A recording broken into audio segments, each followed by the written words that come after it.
Learning disability പ്രോബ്ലത്തെ കുറിച്ചിട്ടുള്ള ഒരു video ഞാൻ നേരത്തെ ചെയ്തിട്ടുണ്ട്.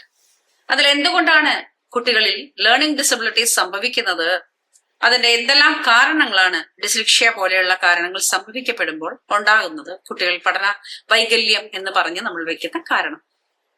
പക്ഷെ അതിനപ്പുറത്തൊരു കാരണവും കൂടിയുണ്ട് കേട്ടോ. ഇതിലൊന്നും പെടാതെ പഠിക്കാൻ മടിയാണ് എന്നൊക്കെ നമ്മൾ പറഞ്ഞു വെക്കുന്ന ഒരു കാര്യം. എന്തുകൊണ്ടാണ് ഈ കുട്ടികൾക്ക് മടി സംഭവിച്ചത്? എന്തുകൊണ്ടാണ് താല്പര്യമില്ലാത്തൊരവസ്ഥയിലേക്ക് പഠനത്തിന്റെ ഭാരം ഇവർക്ക് വലിക്കേണ്ടി വരുന്നത്? എന്തൊരു ഭാരവും നമ്മുടെ ചുമലിലേറ്റുമ്പോ നമുക്കൊരു അസ്വസ്ഥം അനുഭവപ്പെടാറുണ്ട്. അതുപോലെ തന്നെയാണ് ഭാരമായിട്ട് കുഞ്ഞുങ്ങൾ ഈ പഠനത്തെ കാണുന്നത്. ഇന്നത്തെ കാലത്തെ അമിതമായ മൊബൈൽ ഉപയോഗം വലിയൊരു കാരണം തന്നെയാണ്. എന്റർടൈൻമെന്റ് എല്ലാ കാര്യത്തിനും എന്റർടൈൻമെന്റ് കാണുന്ന സാഹചര്യത്തിൽ പഠിത്തത്തിന്റെ സീരിയസ്നെസ് മനസ്സിലാക്കാൻ പറ്റാതെ പോകുന്ന കുട്ടികളുടെ മനസ്സ് നമ്മൾ ഇന്ന് ചുറ്റുപാട് നോക്കിയാൽ കാണാം.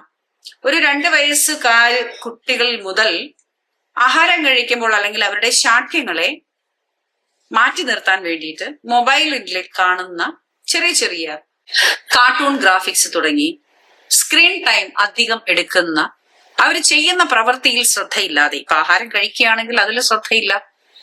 നമ്മൾ ഊട്ടുന്നുണ്ടാകാം, പക്ഷേ എന്താണ് കഴിക്കുന്നത്, എത്രയാണ് അളവ് കഴിക്കുന്നത് എന്ന് അമ്മയ്ക്കാണ് മനസ്സിലാവുന്നത്, അല്ലെങ്കിൽ ഊട്ടുന്ന വ്യക്തിക്കാണ് മനസ്സിലാവുന്നത്. ആ കുട്ടിക്ക് മനസ്സിലാവുന്നില്ല. അതുപോലെ ശ്രദ്ധയില്ലാത്ത ഓരോ കാര്യങ്ങൾ ചെയ്യുമ്പോഴും ശ്രദ്ധയില്ലാത്ത അവസ്ഥയിലേക്ക് കുട്ടികളുടെ ബ്രെയിൻ വളരുന്നു എന്നുള്ളതാണ് സത്യം. താൻ ചെയ്യുന്ന പ്രവൃത്തിയിൽ ഇടയ്ക്കിടെ സ്ക്രീൻ ടൈമിങ്ങിലേക്ക് പോവാനുള്ള ഒരു മനസ്സ് ഈ കുട്ടികളിൽ കാണുന്നു. പഠിത്തത്തിനിടയിലും ഇത് സംഭവിക്കപ്പെടാൻ ധാരാളം ചാൻസസ് ഉണ്ട്. അതുകൊണ്ട് തന്നെയാണ് ഏകാഗ്രതയോടുകൂടി പഠിക്കാനുള്ള ഇവരുടെ സ്മാർട്ട് ബ്രെയിൻ വർക്ക് ചെയ്യാത്തത്. നമ്മുടെ കോൺഷ്യസ് ബ്രെയിനിലാണ് സ്മാർട്ട് ബ്രെയിനിന്റെ പ്രയോഗം നിൽക്കുന്നത്.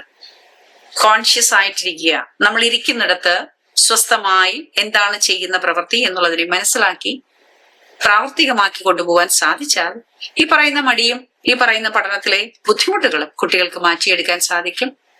ഉയർന്ന തലത്തിലുള്ള മാർക്കുകൾ നേടി അവർക്ക് അവരുടെ ജീവിതത്തിൽ സക്സസ്ഫുൾ ആയ നല്ല സ്റ്റുഡിയസ് ആയ കുട്ടികളെക്കാൾ ഉയർന്ന മാർക്കിൽ എത്താനായിട്ട് സാധിക്കുമെന്നുള്ളതാണ്. വിശ്രമിക്കാതെ അതിനുവേണ്ടി പ്രയത്നിച്ചാൽ. വിശ്രമം ആവശ്യത്തിന്, അനാവശ്യ വിശ്രമം മടിയനാക്കും. Thank you.